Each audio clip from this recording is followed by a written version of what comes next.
Hair rebonding এর final লুকটা কেমন এসেছে তাই আজকে আপনাদের সাথে শেয়ার করব। হ্যালো এভরিওয়ান, আসসালামু আলাইকুম। সেদিন দেখিয়েছিলাম চুল রিবন্ডিং করতে আমি কোথায় গিয়েছি।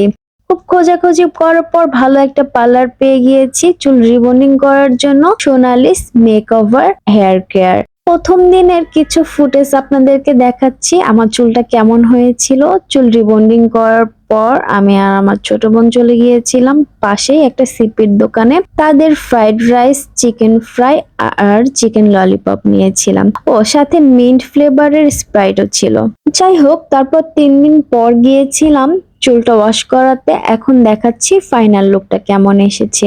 চুল ওয়াশ করানোর পর আমার চুলের অবস্থা ছিল এরকম।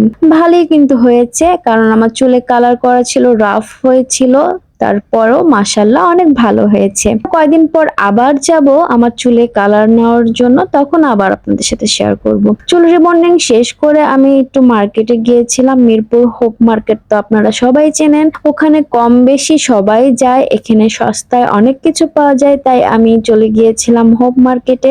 নিজের জন্য কিছু কেনা হয়নি, আম্মু কিনতে বলেছিল ফুপির জন্য কিছু গজ কাপড় আর নামাজের হিসাব। সাথে কিন্তু আমার ছোট বোনও ছিল, দুজন মিলে পছন্দ করলাম, এই নামাজের হিসাবটাই পছন্দ হয়েছে। তারপর বাসায় চলে আসলাম। বাসায় এসে ঠান্ডা ঠান্ডা ক্লেমন খেয়ে একটু জিরিয়ে নিলাম। এই পার্লারে আমি দীর্ঘ 5 বছর ধরে সার্ভিস নিচ্ছি, আপনারাও চাইলে ট্রাই করে দেখতে পারেন। তারা কিন্তু হেয়ার রিবন্ডিং ছাড়া হেয়ার কেয়ারের সকল ধরনের সার্ভিস দিয়ে থাকে। আশা করছি আপনাদের ভালো লাগবে। আজকে এই পর্যন্তই, আল্লাহ হাফিজ।